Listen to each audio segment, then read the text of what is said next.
How to become mighty and great in the nation. How to become mighty and great in the nation.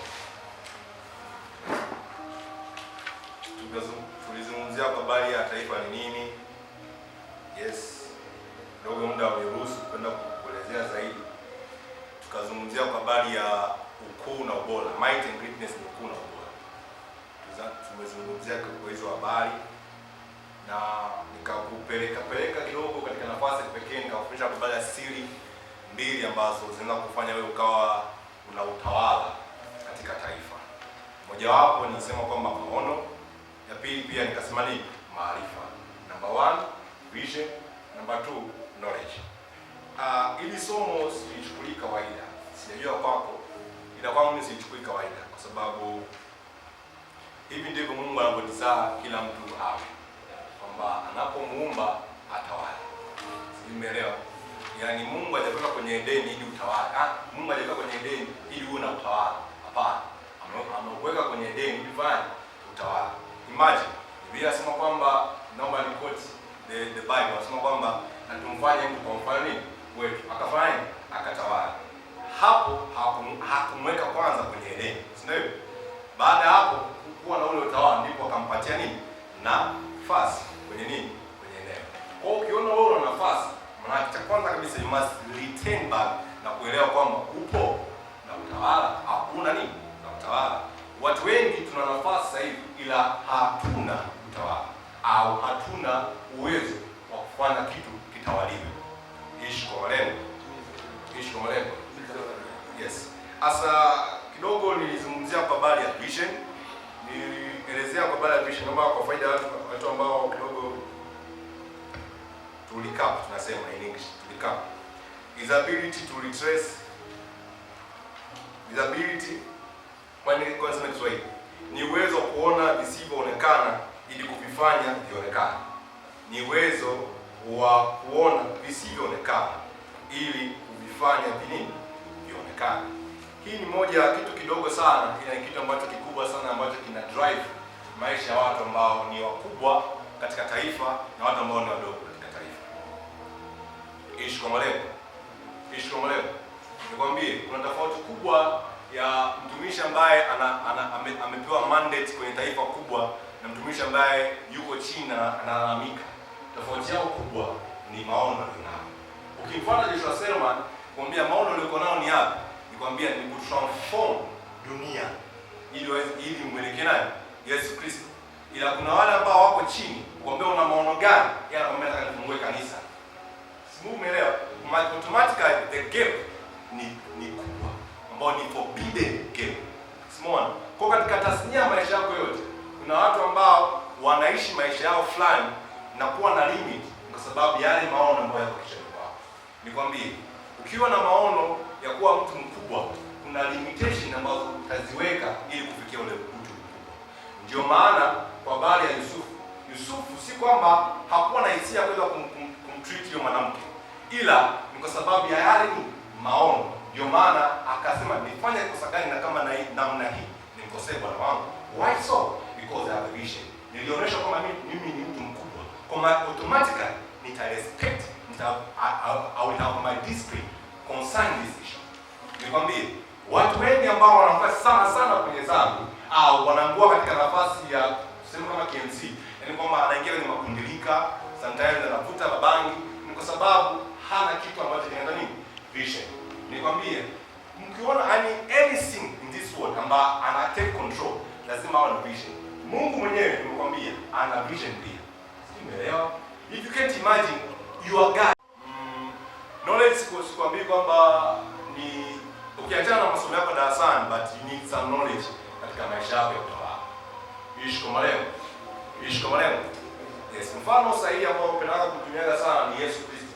Sababu naona asalamu alaykum. Salaam. Amen. Yes.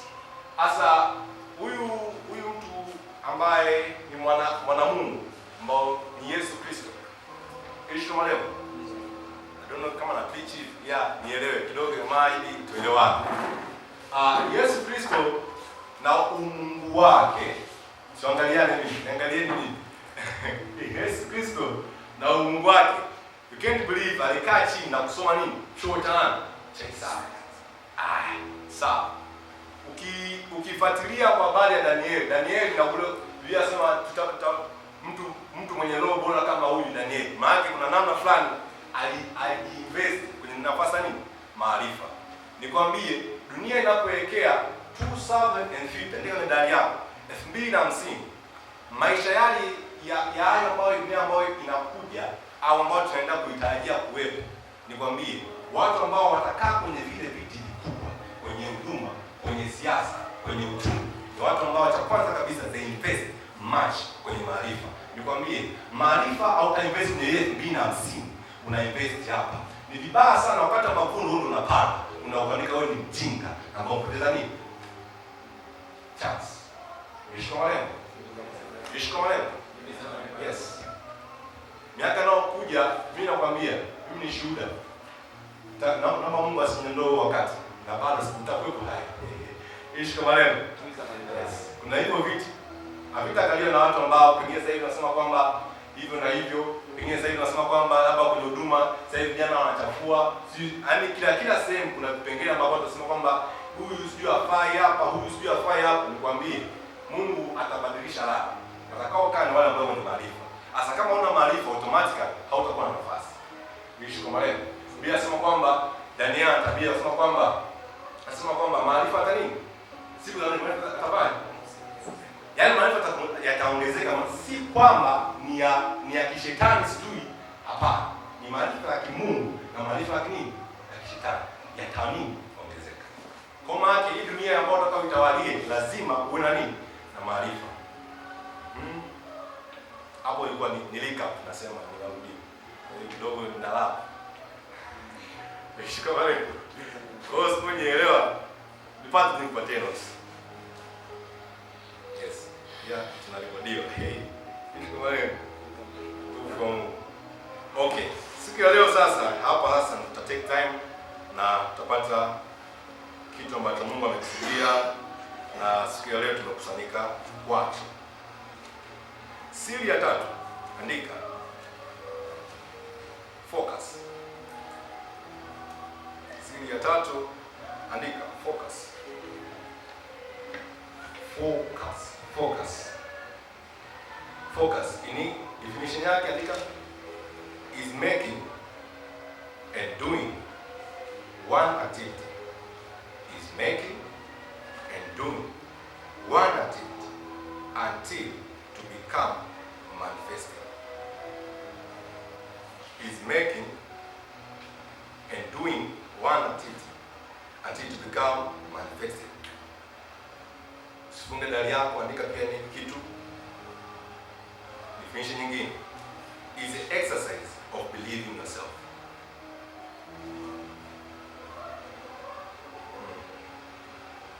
Is the exercise of believing yourself. Exercise of believing yourself. What is focus? Focus is making and doing one activity until to become manifested. Is exercise of believing yourself. Ishi kama lengo. Ishi kama lengo. Yes. Hiyo definition ya focus. Focus unafanya kitu hiki kimoja until kini manifested. Hapo ndio definition kamili ya focus. Watu wengi tunashindwa kupata matokeo au kufanya kitu kitokee. Manifesting ni matokeo. Tunashindwa kufanya kitu kitokee ni kwa sababu hatuna focus. Naomba unielewe hapo. Nikwambie vile ambavyo sasa hivi tunaviona ni kwa sababu kuna watu ambao walifocus kwenye hiyo kitu. Ishika maneno.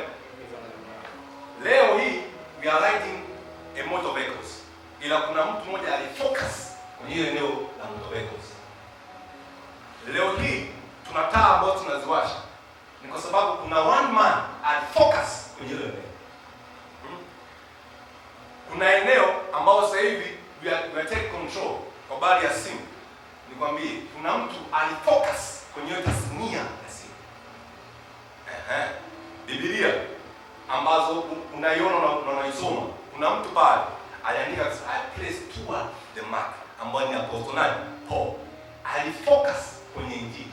Kuna muda fulani kazi ya Mungu haitaweza kwenda hadi ufocus, ndio utapata matokeo. Inaeleweka? Inaeleweka? Umechoka? Usichoke. Ishi kwa malengo. Ishi kwa malengo.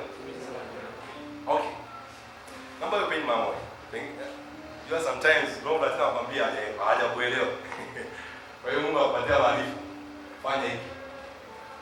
Ishi kwa malengo. Usizispe. Kuna siku moja napita TikTok. Nikakuta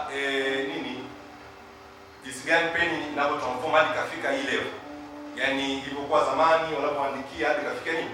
Hii level. Zamani walikuwa watumiwa nafasi ya nyoya ya nani? Njiwa. Unachoza kwenye ink zero na nini? Wanachora.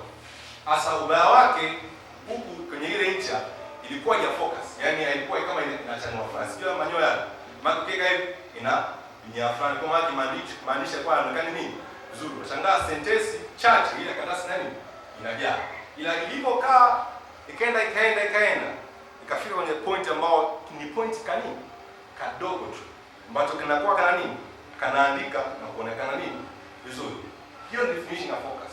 Vile focus ukifocus kitu, yani ukiweka focus sehemu fulani, kwa kiasi ambacho ni kidogo sana, hiyo unachokifanya kinaleta impact kubwa na kuweza kutulia.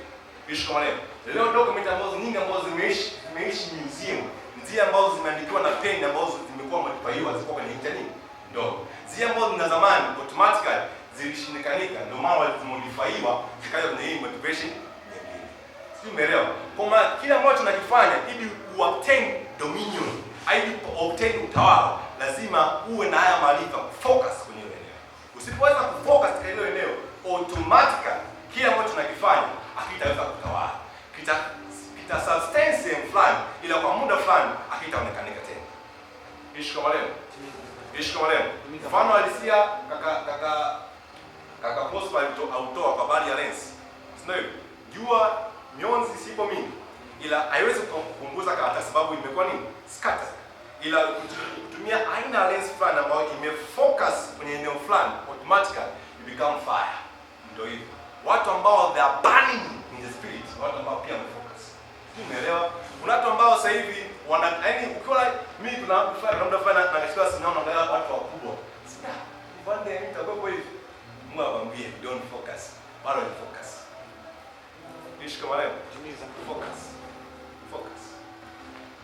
Ishi kama leo. Msioke jamani.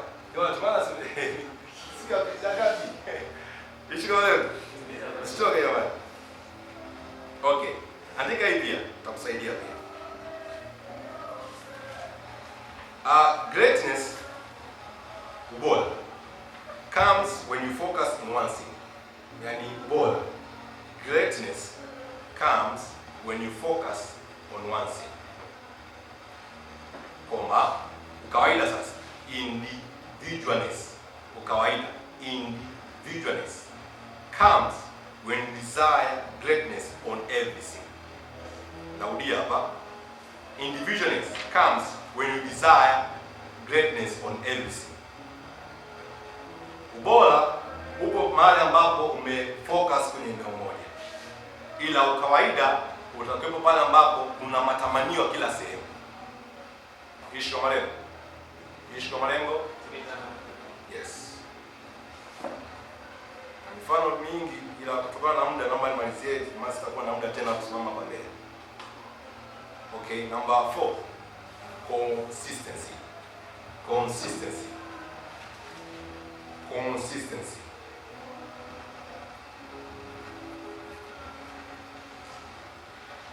Consistency hii ni kitu ambacho ni very powerful sana. Ishi kwa malengo.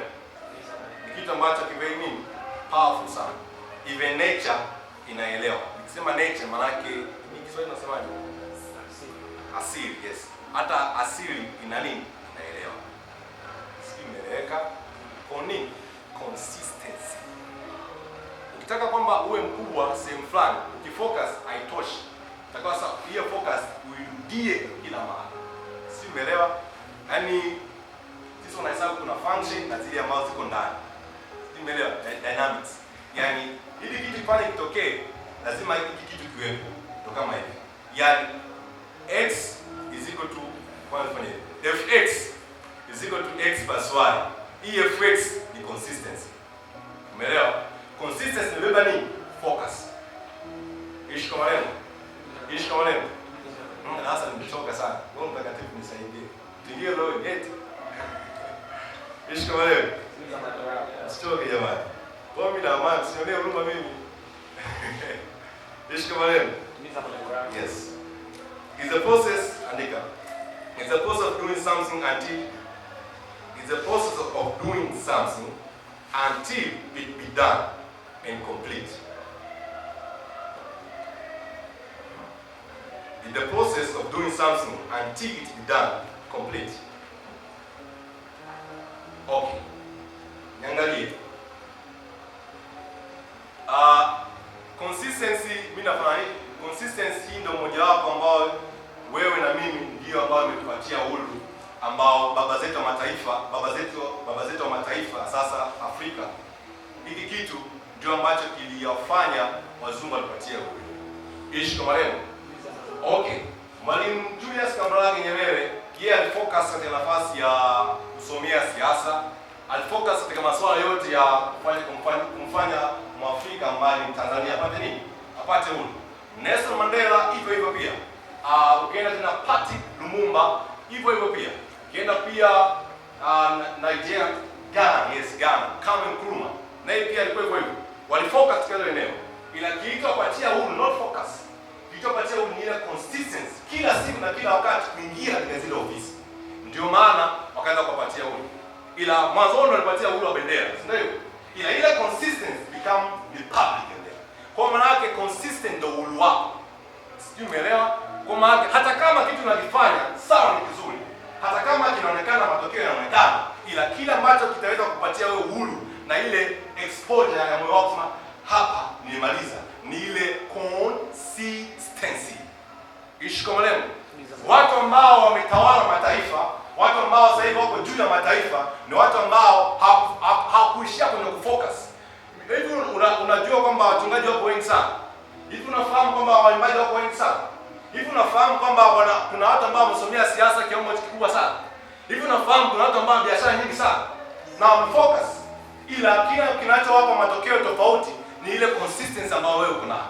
Percentage ya consistency ya huyu na huyu ni tofauti sana. Au nisome Biblia. Kwa kila jambo kuna nini majira yake. Umeelewa? Maki hakuna majira bila jambo. Umeeleweka? Hakuna majira bila nini? Jambo. Kwa maana yake ili shetani kwanza akufanye kwamba usina dominion sehemu fulani, lazima kwanza akupumbaze usijue majira yako. Maana jambo litatokea majira yao au hautajua, maana yake automatically umeshinda. Sio, umeelewa?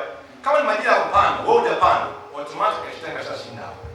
Hata kama wakati wa kuvuna, shetani anajivunia kabisa kwamba huyu hawezi akavuna kwa sababu gani? Hajapanda kwenye majira.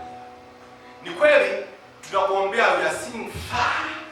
Ni kweli kuna nafasi ya kuimba we see you far.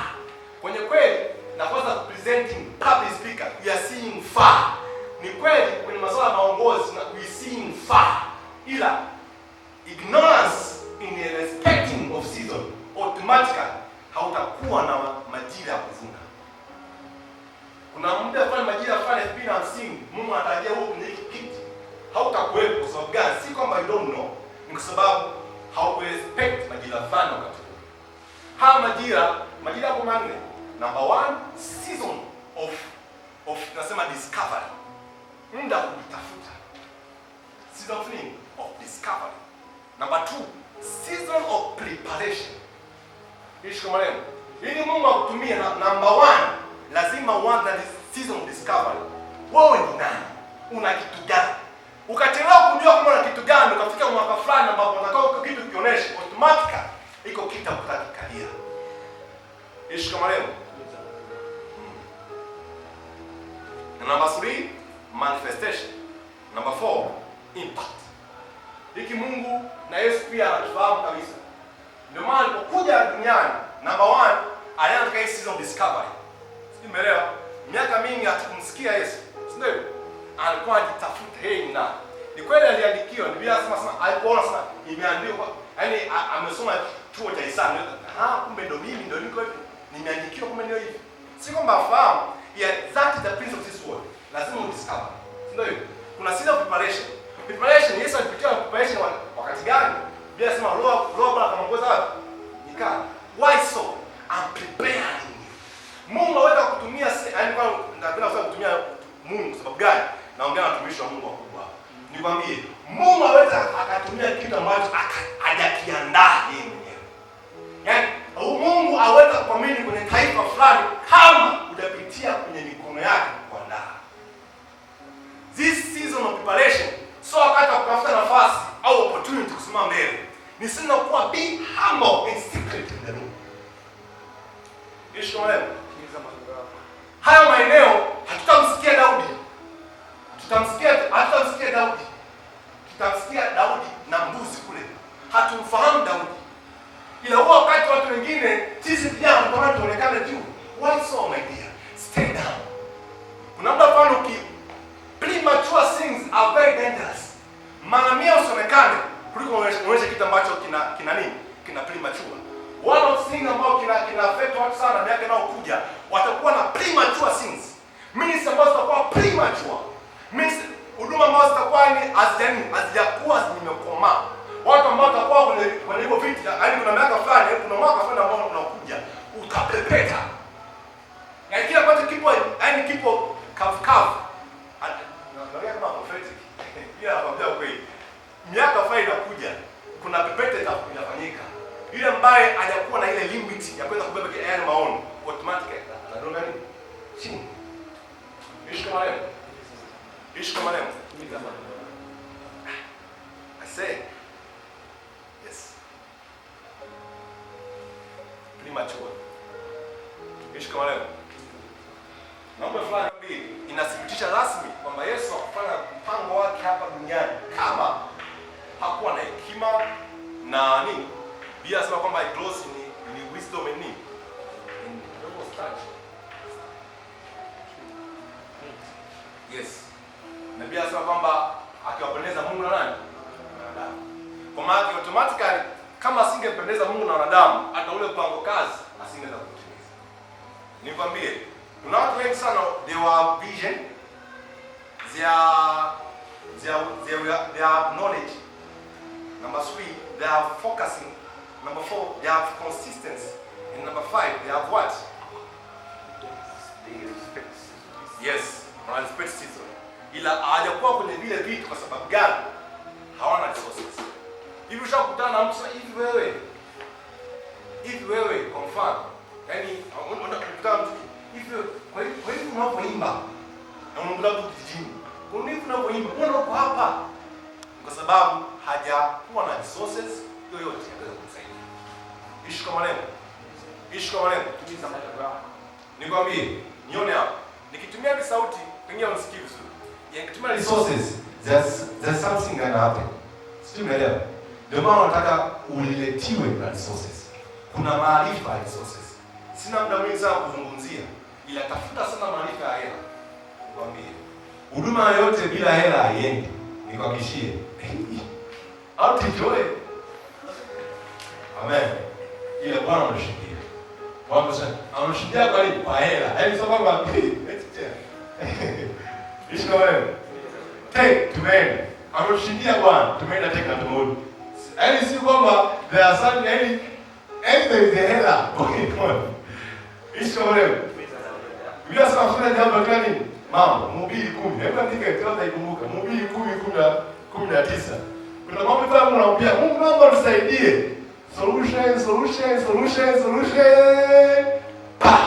Hela. Mungu, naomba unisaidie niende nipate usajili semester hii. Solution. Hela. Kwa hiyo sasa sina hela mimi sasa hivi. Kwa hiyo katika nafasi ya kipekee, hela ni kitu ambacho cha kwanza kabisa kinaenda kikacontradict na hii nia. Ishi kama leo. Kuna watu hapo kaburini si kwamba hana maarifa kuliko. Kuna watu ambao hapo kaburini wamekufa na hatima zao si kwa sababu hawana uwezo. Hapana. Kwa sababu hawakuwa na akili na maarifa kwa kutumia resources zao. Ishi kama leo. Nikizungumzia resources ikafuata kama hela, number 1, tafuta maarifa ya kuinvest, tafuta maarifa ya kumanage, tafuta maarifa ya kusave, yani weka akiba. Na namba 4 katika swala la hela, tafuta maarifa ya kuweza kuivuta hela. Ishi kama leo. Hizo sehemu nne mimi nizelea kwa uchungu. Yaani nakwambia nimezelea kwa uchungu. Kwa uchungu kabisa baada ya kulala na njaa. Ishi kama leo. Sasa hivi hapo. Sasa sawa siku. Kia roho. Sikia, Jumatatu nikahurumiwa na wanarumu. Jumapili nikahurumiwa na wanarumu. Ya tatu nikahurumiwa na wanarumu. Alhamisi, yes. Nikahurumiwa na wanarumu. Ijumaa nikasikia maombi, kwa hiyo wanarumu kanisa. Mimi kwa aibu kuomba. Kwa hiyo nikabidi jamani nipate kitandani.